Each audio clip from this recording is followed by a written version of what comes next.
put Mr. Microphone where he's supposed to go. All right.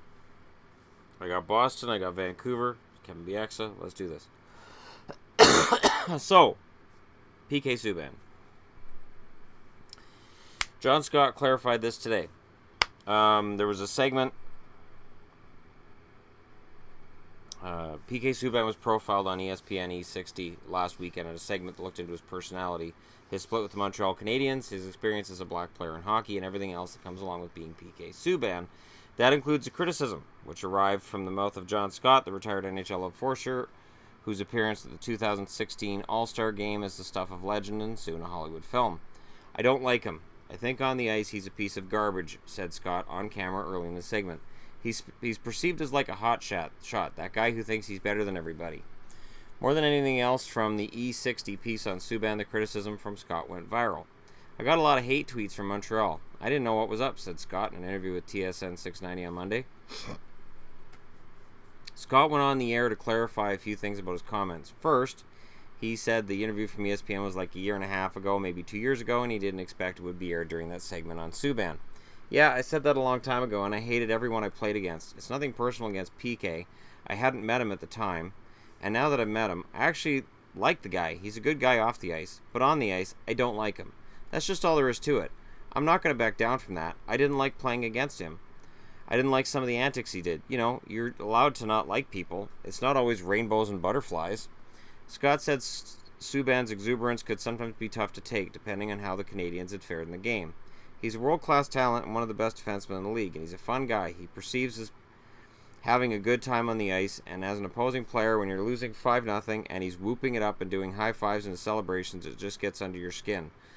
The other guys on the team, they don't like that. The bottom line, said Scott, is he did the interview before he and Subban made their acquaintance. I don't think I'd call him a piece of garbage to his face, now that I met him, said Scott, who also made a plea to the fans who were outraged of his comments. Everyone, please stop mean tweeting me. But is there something to it? Seriously. Discuss it. So John Scott states that, this is about PK, and it's not unheard of. It's not. There's a lot of people who don't like PK Subban. I'm not one of them. I've tried.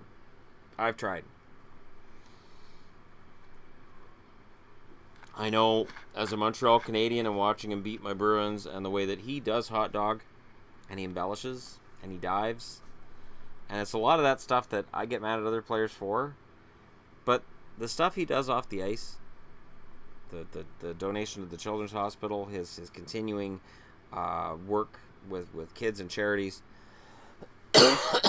it is impossible for me to hate him. I can't.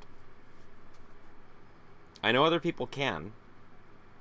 I know when he was traded out of Montreal a year ago, there was a great divide. And it seemed like the team wanted to get rid of him and the fans didn't. And maybe the team didn't like some of the hot dogging. Some of the rumors about the way the locker room was with him in it. And that they wanted a more steady, mature force in the locker room, and that Shea Weber was that. And I have no doubt that Shea Weber's a more mature, steady force than PK Subban. Is he a better player? No. He's a different player. I think Shea Weber and PK Subban are completely different players, and when I hear people rip on the trade, I think you're just comparing apples to oranges. I think, the number one thing that works in Montreal's favor is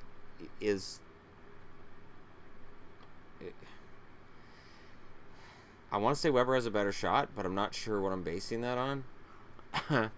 PK, he's a good player. He is. And I can't argue against that. But some of the best players are some of the most miserable to play against. I use Esa Tikkanen a lot as an example. One of my favorite Esa Tikkanen stories, I even mentioned it in a comment yesterday, where we were talking about Hoffman spraying Crosby with the water bottle, and how that's unsportsmanlike conduct. No matter the reason or what happens, that's unsportsmanlike conduct. That should be a 2-minute penalty. I remember Um, he was against. I want to say Hayward was playing for Montreal and Tikkanen was playing for Edmonton, but I think Hayward was playing for the Sharks. And Tikkanen goes behind the net where Hayward is, and he takes Hayward's stick and he tries to put it inside his jersey. Hayward just starts beating on him with his blocker. What else are you going to do? Guy's taking your stick and hiding it in his jersey. Referee rightfully calls a penalty. Tikkanen sits and laughs in the penalty box. It was funny. And Tikkanen was a polarizing figure. There were plenty of players on opposing teams that hated him. You couldn't understand a damn word the guy said. It was called Tikish because you didn't know. I don't think Finns knew any better than English speakers what he was saying, because on the ice it would be both, and I don't think it made sense in either language. Now, PK Subban, he's over the top. He embellishes. He has the ability to get under your skin for a lot of reasons. But I don't see PK as a dirty player. I don't see PK as a guy who cheats or takes shortcuts. I've never seen anything where I've said, well, he's not a very good team player. I know there's been plenty of times, at least I saw when he was in Montreal, there were plenty of times where he'd leave Carey Price hung out to dry. But the way I saw it back then was that he was up here talent-wise, and the rest of the defense wasn't at that level, other than Andrei Markov. Completely different beast.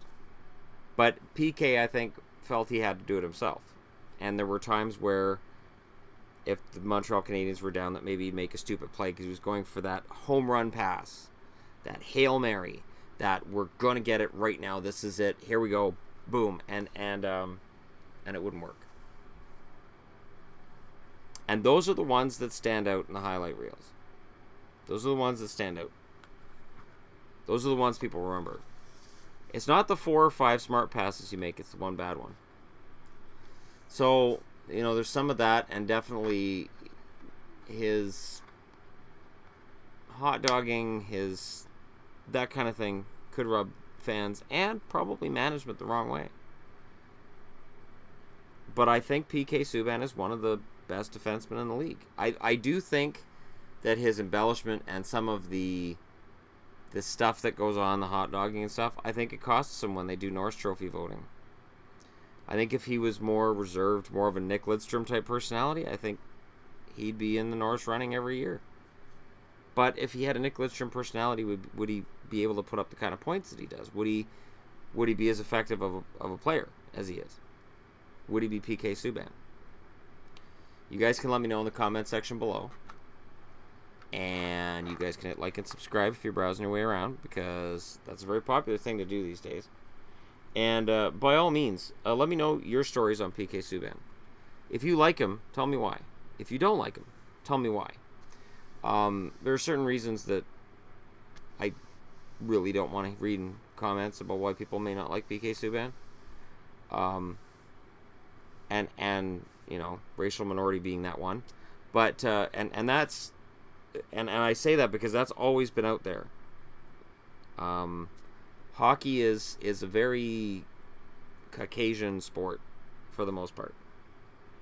And that ugly side of things is there, whether we acknowledge it or we don't. But in terms of this discussion, it's just, what do you like or dislike?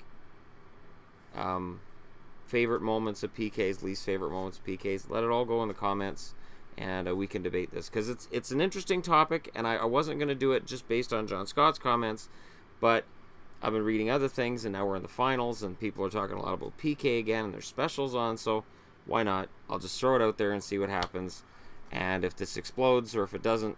But surprisingly, even though he's a former Montreal Canadian, I didn't dislike him when he was in Montreal either. I tried. But when you're as gracious off the ice as he is, and yeah, he's different. So let me know what you guys think, and I'll talk to you all again soon.